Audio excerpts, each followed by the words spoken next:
Di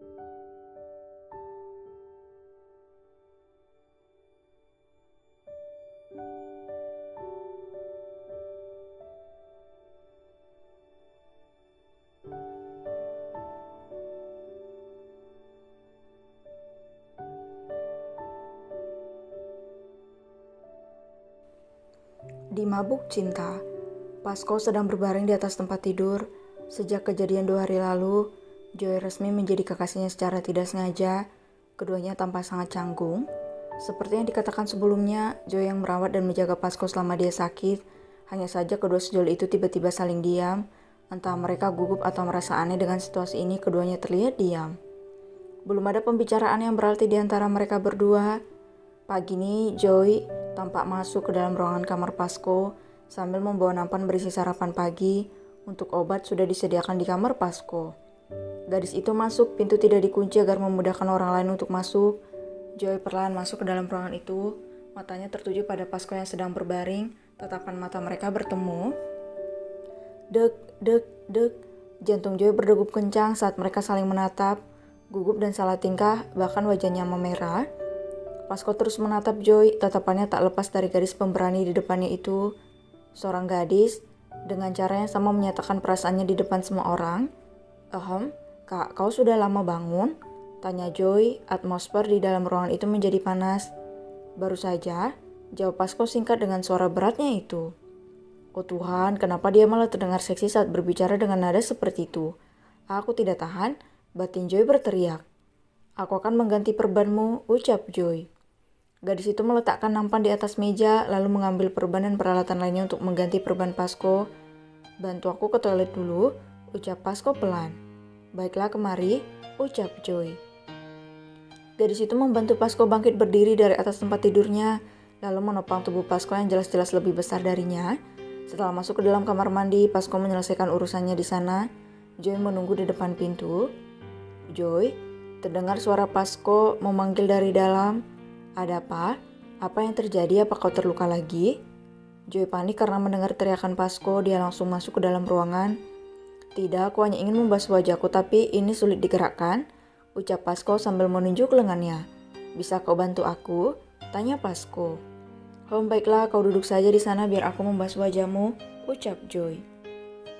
Joy mengambil baskom berisi air. Dia mulai meletakkan sabun pencuci wajah dan membasahinya dengan air. Membungkuklah dan tutup matamu, ucap Joy. Jantung mereka berdua jangan ditanya, degupannya begitu kencang. Jarak seperti ini membuat kedua insan yang masih malu-malu itu gugup. Joy membasuh wajah Pasco dengan perlahan. Setelah selesai dia membersihkannya. Akhirnya Joy membantu Pasco sepenuhnya hingga selesai dan membawanya kembali ke tempat tidur. Pasco duduk di tempat tidur. Lengan dan kakinya masih terasa sakit namun sudah mulai membaik. Siapa sangka benturan keras saat menyelamatkan Joy hari itu membuat lengan dan kakinya terluka, tetapi justru membantu Pasco membuat lembaran baru bersama Joy. Joy mulai membuka perban Pasco. Dengan serius dia melakukannya. Pasco menatap Joy dengan tatapan yang tak bisa diartikan. Apa aku harus menceritakan semuanya? Batin Pasco. Kenapa dia menatapku seperti itu? Pikir Joy namun dia tetap melanjutkan pekerjaannya. Pasco menarik tangan Joy membuat gadis itu menoleh pada pria itu. Maaf, satu kata itu keluar dari mulut Pasco, membuat Joy terdiam. Maaf karena aku membuatmu sakit hati di masa lalu, Joy. Aku tidak bermaksud demikian, ucap Pasco sambil menatap gadis itu. Aku benar-benar serius padamu. Sudah aku bilang kalau aku jatuh cinta padamu sejak pertama kali kita bertemu. Maaf kalau aku bersikap kasar waktu itu, ucap Pasco. Joy terkejut, pria di depannya itu berbicara dengan sangat lembut.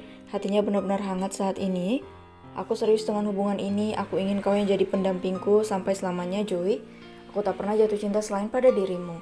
Aku memang hanya seorang mafia, tapi aku berjanji akan membuatmu bahagia. Kau wanita yang anggun, sedang aku hanya seorang pria yang punya banyak musuh. Tapi, bisakah kau menerima pria seperti diriku? Tanya Pasco sambil menatap wajah gadis itu. Tangannya terulur dan mengusap wajah gadis itu. Joy membalas tatapan Pasco. Dia bisa merasakan ketulusan Pasco. Bahkan dia tahu kalau Pasco merasa tidak layak untuknya. Joy memegang tangan Pasco. Dia tersenyum lembut. Sejujurnya aku juga mencintaimu sejak lama. Aku hanya dikalahkan oleh egoku. Maaf kalau aku menolakmu hari itu. Rasaku padamu masih sama seperti saat aku menyatakan perasaanku padamu beberapa tahun lalu, Kak, ucap Joy. Pasco tertegun yang menarik Joy dan memeluk gadis itu dengan erat. "Terima kasih Joy, aku bahagia memilikimu di sini," ucap Pasco. Joy membalas pelukan Pasco, "Aku juga bahagia kak. Maaf kalau aku membuatmu terluka. Dan maaf soal kecelakaan itu, aku tidak sadar kalau kau terluka karena melindungiku," ucap Joy. Pasco melepaskan pelukannya, dia menatap Joy sambil tersenyum. "Ini tidak berarti apa-apa, aku sudah sembuh Joy. Maaf membohongimu." Pasco tersenyum sambil menarik perban di lengannya yang sejujurnya belum diganti sama sekali sejak hari kecelakaan itu. "Maksudmu?" Joy tampak bingung. Pasco berdiri, dia bisa berdiri dengan benar. Pria itu membuka perbannya. Luka di lengan Pasco sudah sembuh dan kakinya juga sudah bisa digerakkan dengan bebas. Joy terbelalak, sepertinya dia ditipu oleh pria di depannya itu. "Sebenarnya ini rencana Diana dan Joel. Aku memang terluka tetapi tidak separah itu. Maaf membohongimu, habisnya kau sangat susah dihadapi. Tapi aku benar-benar serius Joy. Aku tidak main-main dengan kata-kataku," ucap Pasco sambil mengajak Joy berdiri. Gadis cantik itu menatap Pasco. Tak dia sangka seorang leader mafia melakukan hal seperti ini hanya untuk mendapatkan dirinya. "Kau sampai melakukan hal seperti ini? Kau tak tidak betapa khawatirnya aku saat melihat keadaanmu? Hiks, aku takut tapi ternyata aku malah dibohongi. Hai dasar pria kaku." Joy menangis di depan Pasco. Dia merasa lemah melihat Pasco. Dia merasa lega melihat Pasco baik-baik saja. "Wah, syukurlah kau baik-baik saja. Kak Arnold semalam mengatakan kalau kakimu akan diamputasi karena patah dan lenganmu tidak akan bisa digerakkan. Wah, kenapa kalian membohongiku?" Joy menangis terseduh-seduh.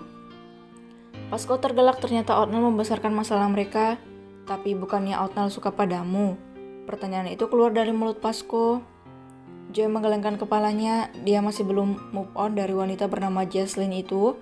"Lagi pula Kak Neil tahu aku menyukaimu," ucap Joy. "Jadi dia terus menggodaku? Dasar dokter konyol itu," geram Pasco sambil mengingat kejadian-kejadian sebelumnya. Akhirnya dia sadar kalau Arnold mengelabui mereka. Di balik pintu kamar Pasco, Arnold cekikikan saat mengetahui rencananya. Ternyata sudah tertebak oleh mereka. "Ha, ketahuan deh. Ha, selamat untuk kalian. Kabur ah. Ha, pasangan mafia akan mengamuk. Wah." Arnold tertawa terbahak-bahak sambil lari terbirit-birit dari pintu itu sebelum Joy dan Pasco menghajarnya habis-habisan. Pasco dan Joy saling menatap. Pria itu menepuk pucuk kepala Joy membuat gadis itu merona. "Jadi sekarang kita resmi sebagai sepasang kekasih kan?" tanya Pasco. Joy mengangguk sambil tersenyum dengan wajah merona. "Terima kasih sayang," bisik Pasco yang sontak membuat Joy tertegun. Jantungnya hampir saja keluar, rasanya dia ingin berteriak saking senangnya. "Cie, salah tingkah nih, ha?"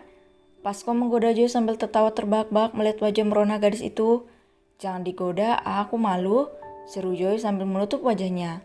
"Ah, ternyata kekasihku semut ini, aku makin cinta deh," ucap Pasco. Joy semakin terbelalak, Pasco ternyata sangat romantis dan bucin pastinya. Hadeh, mereka semua sedang dimabuk cinta.